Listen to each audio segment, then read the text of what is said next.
This is SAT practice test number 1, section 1 reading, passage number 5.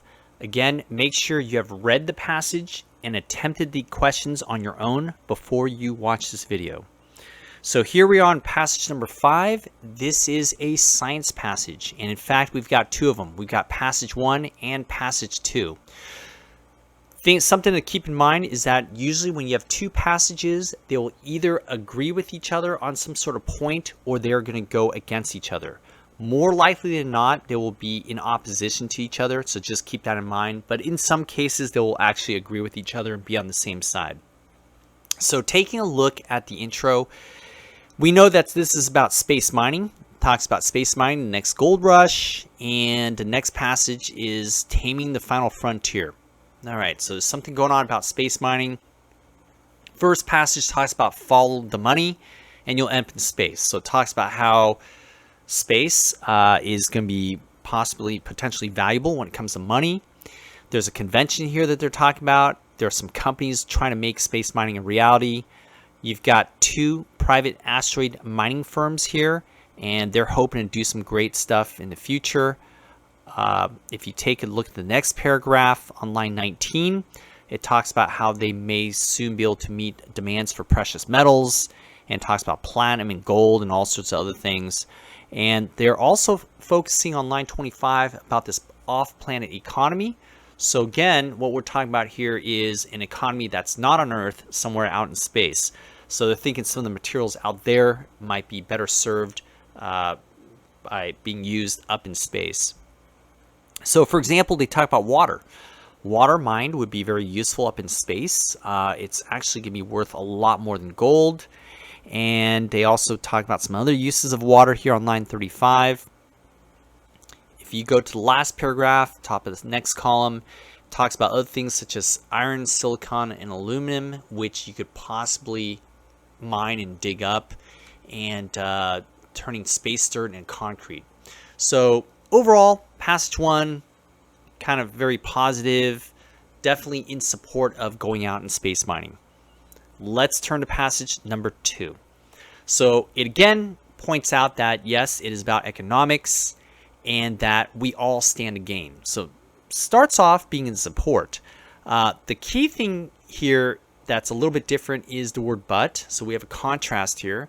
So before they start firing up the rockets and heading off into space, it says that we should pause for thought. And this author is really concerned about the environmental concerns.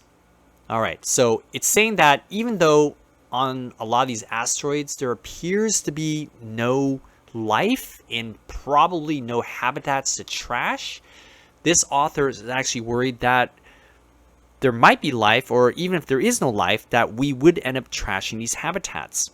And if you go to the next paragraph here on line 60, the author is saying that the magnificent desolation, which is these kind of barren planets and barren asteroids, are not ours to despoil. Basically, it means that it is not for us to go out and kind of destroy and trash these places.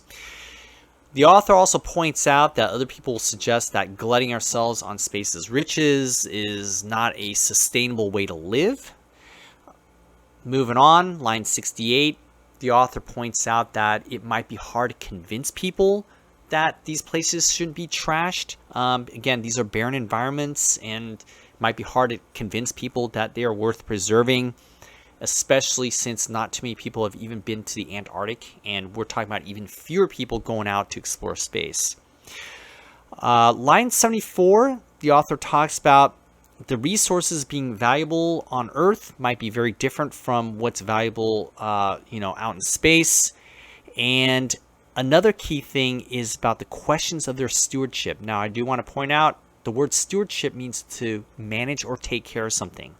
So the questions of who's going to manage and take care of this stuff has barely been brought up. The word broached means to bring something up. And also talks about how the relevant legal and regulatory framework is fragmentary, meaning that there really aren't any laws in place to handle and kind of regulate what's going on out in space. The author points out that space miners are reluctant to talk about this stuff, and in fact points out how one space miner said, okay, let's not have any regulation. But the passage here is arguing that miners and pretty much everyone have something to gain from broad agreement and some sort of, some kind of laws and regulations, saying that without any rules, without any consensus, things can go bad. Okay, investments can go risky, claims will be disputed, gains insecure. So the author is really pushing for some sort of rules and regulations to happen. And that is the second of passage number 5. Number 42, the author of passage 1 mentions several companies, primarily 2. So let's take a look down here. We've got 9 down to 17. It's talking about how these companies are really interested in doing some space mining. So the right answer to this is B, provide evidence of the growing interest. Moving on to number 43. Author of passage 1 indicates that space mining could have what positive effect? Well, the whole passage is talking about how you can mine stuff that people want. You got the precious metals, you got the possible water and stuff like that. So the right answer is going to be A. 44. What provides the best evidence for the answer to the previous question? The right answer here is A. If you look at 18 to 22, it talks about how within a few decades they might be able to, get these precious metals, platinum, gold, rare earth elements, yttrium, lanthanum, things like that. Okay, we're going to move on to 45. The demands most nearly means, and we're looking at line 19 here. Demands are obviously what people want to have. So we're talking about choice D, desires. Question number 46. What function does discussion of water in 35 to 40 serve? So if you go to 35 and 40, it talks about how the water here is something that they can use out in space. So it is going to be C. These are hypothetical examples of what you could possibly do with the water if you were to mine it. Okay, a lot of people choose D, examines the possible outcomes of a proposal put forth in previous paragraph. This is not so much a proposal in this previous paragraph or the outcomes. Okay, so they're not saying that, okay, we propose to mine water and these are the possible outcomes. This is just talking about the uses of water. Question number 47, central claim in passage 2 is that space mining has positive potential, but a lot of people mistakenly choose choice A. It will end up encouraging humanity's reckless treatment. It is not saying that this space mining is going to make people be reckless in trash stuff. It's saying that, before we go out and mine, we have to think about what we're doing. If you take a look here, we should pause for thought. That's on line 54. All right, so the answer to that is going to be B. 48, line 68, the word hold most nearly means. If you go to line 68, history suggests that those will be hard lines to hold. So basically to kind of keep or maintain. So the right answer is going to be A, maintain. 49, which statement best describes the relationship? Again, these two passages are kind of in conflict with each other. First passage is all about going out and space mining. Second passage is saying, okay, before we space mine, we should think about it a little bit. A lot of people jump on answer choice C. They see the word against and they immediately choose that answer. Remember, you have to read the entire answer choice. Don't stop halfway through. It says it argues against the practicality of the proposals put forth. That's not what's going on. Okay, passage 2 is not saying that passage 1 is not going to work, that people are not going to be able to space mine. So that is not the right answer. The right answer is going to be D. Reservations. Again, when we say reservations here, we are not talking about dinner reservations. We are talking about having doubts. Moving on then to question number 50. All right, how is passage 2 going to respond to the discussion of space mining?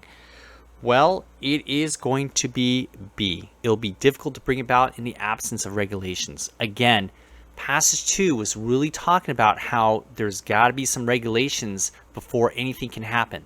And this is here on line 84. And again, he talks about it here on line 77. Okay, a lot of people see the word sustainable and they go, oh yeah, I remember reading that in the passage. Yes, it does mention sustainable here, but again, just because you see the word in the passage does not mean that that is the right answer. So it is not A. It is B like boy. Question 51.